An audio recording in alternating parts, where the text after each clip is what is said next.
So, I'm not the one to usually complain, at least to other people.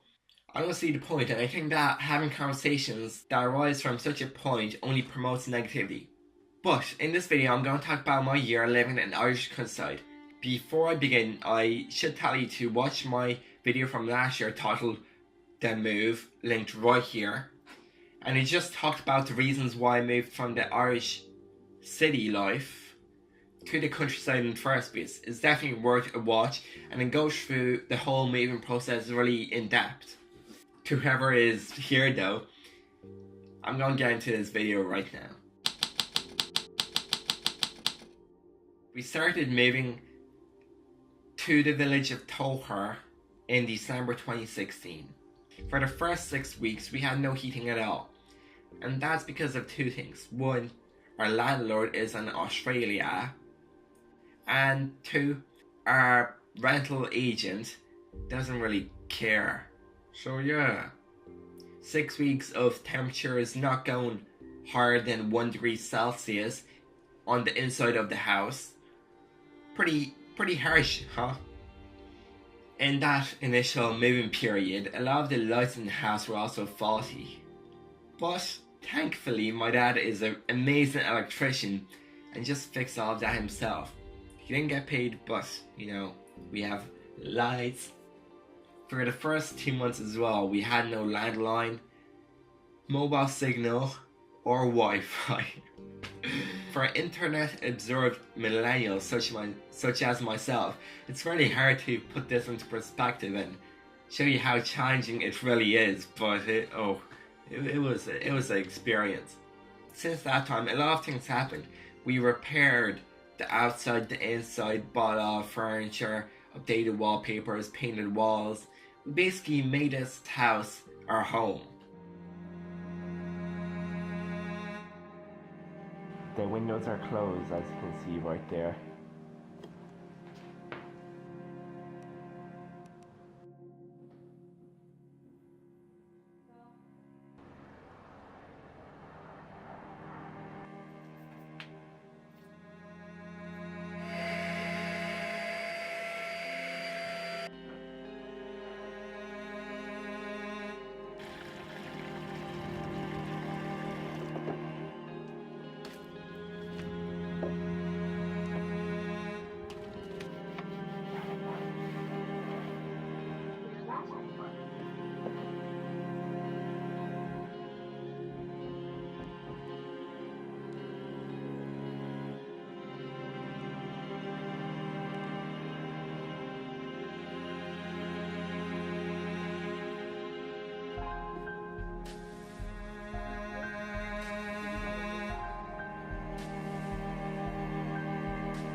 However, funnily enough, our grass in the field outside has not been cut in the past 14 months, which is very ridiculous. We had someone try to break into the house. They broke into the shed, but nothing valuable there. And we had a pretty horrendous carbon monoxide leakage, a few small boiler explosions, and no heating for another number of weeks. Even to this day, and we're talking about mid-March right now, our boiler is still not fully fixed and cannot be used at night for extended periods. We also have not had any TV at all. I'm going to stop bashing the house, the landlord and all that negative stuff right now and talk about living in the Irish countryside as a location. You should probably know that it's only my parents, my sister, and I who are living here. We have no other family in Ireland, and this has made living in the Irish countryside pretty lonely. We don't get any visits from friends, family, and if I ever want to meet up with old friends, etc., I have to just make plans specially to go to the city for that. And it's really rough with my parents' work schedule. The nearest town or city is Drogheda, which is 18 kilometers away.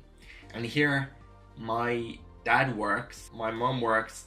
I also go to college in Drogheda, and my sister goes to school there. And I'm going to mention the country roads right now. It's been snowing recently, and they're just horrendous. Like, there is no salt, they're not clear, there's potholes. And oh, the tractors, there's so many tractors.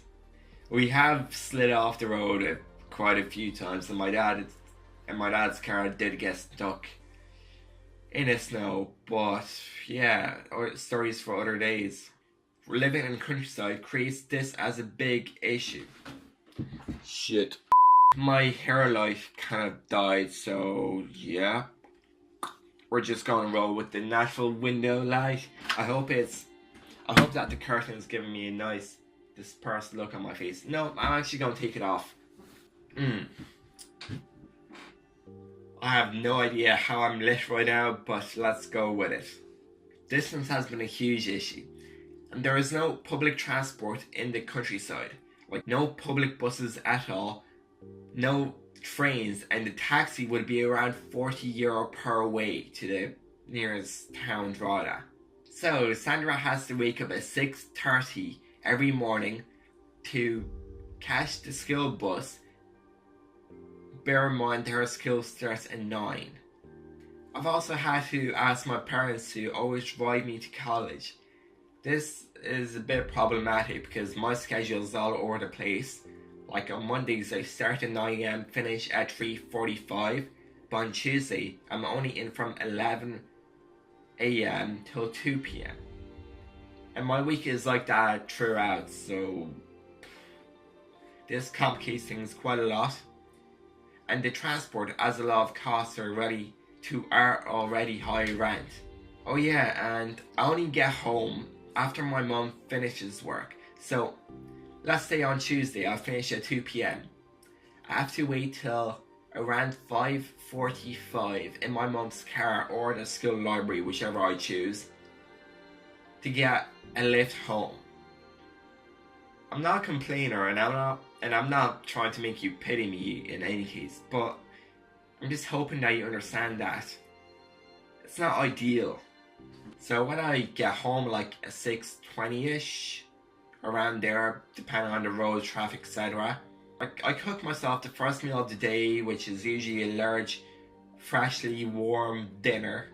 Sometimes my parents prepare like carrots, etc., and just makes my experience so much quicker. At like 7 or 8 PM, depending on the day, I'm usually finished with my dinner, with cooking, and I've probably watched a few YouTube videos during that time as well. But it's already really dark outside, and I'm not in the mood for college work one bit. Sorry if my angles are a bit off the place. I've had to replace the battery. So where was I? Yeah, I don't do any college work at home because of, well, my whole situation with being in the library so much and just being tired at home. So around 8 from my YouTube, Instagram, personal life. And I'm usually at this until around 2 AM every day. This includes the time that I use to meditate and come up with new YouTube video concepts. Oh yeah, check out my Instagram at Sylvester_productions. All my recent stuff is on there. I know that this time is quite long paired with being in college, cooking, etc. But the way I look at it is, I don't want to be a 60-year-old look at my life with regret. So I live my life day by day, putting 100% into every single thing that I do. But I'm completely fine with that because I know that I've poured my soul into it. Getting back to the house, there's a whole Wi-Fi and TV thing. Yeah. Trying to get TV satellite with good reception here is a bit tough. And we just haven't bothered to go with process, seeing as we don't really watch TV. But the Wi-Fi thing is also pretty rough. My Wi-Fi is 0.1 megabytes down on just a steady regular day. sometimes it's a bit hard, a bit lower, etc.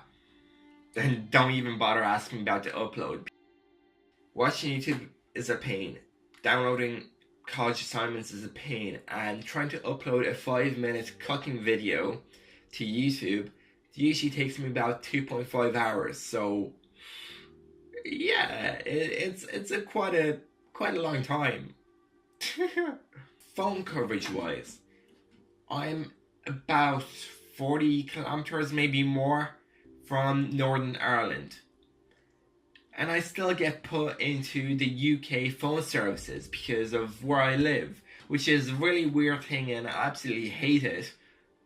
But it's just the way it is, and it's rough. Recently, you might not have been aware, I didn't really publicize this, but my dad was out of work due to work injury for 5 weeks. And for that time, he couldn't drive. He wasn't really able to walk as well. And he was completely dependent on the family and my mum. I'm not gonna lie, our current income that my mum gets, and she works 2.5 hours a day, paired with my dad's social benefits, whatever it's called, it's when you're sick and the government pays for that. That's €162. Those two factors don't pay for the rent alone. And we still have to pay for €90 for the school bus. Our regular cost for petrol per month usually is €450 per month, and I know it's a bit different right now because my dad doesn't drive to work, but it's still very high. And then there's the €100 a month-ish that we spend on heating, more electricity bills, food, and many other expenses. And we as a family have saved quite a bit, so we're okay right now. We're not going into huge debt, etc. But this is a fact that has made us kind of move. With zero governmental support in a situation like this, and it could have been a lot worse. But I'm not trying to think about that. No close friends, no family.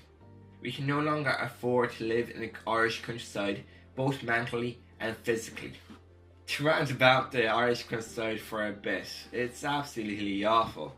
You see folks may come here once every few weeks or a few months and you might love it and it's great for a day trip, but here is the things that you don't hear about. Most of the times it smells of cow manure, which is just rank and it's awful. The roads are really poor, especially when you kind of run into a tractor and there's no overtaking. There's a lot of people who walk along the roads. So yeah, you're gonna have to overtake quite a few people on your daily journey. I'm pretty close to the sea, about like 8 kilometers, so it's really cold and windy where I live. Then there's the minimal phone coverage thing. Really poor Wi-Fi, which kind of prohibits you from crypto mining or just working online. It's really unsafe to play outside because the cars are usually driving 80 kilometers per hour on unmarked roads with no lights on, which is really dodgy. There's rats, mice, foxes, pheasants. There was a pheasant in my garden like yesterday, like what the fuck. So there's quite a bit of random wildlife coming about.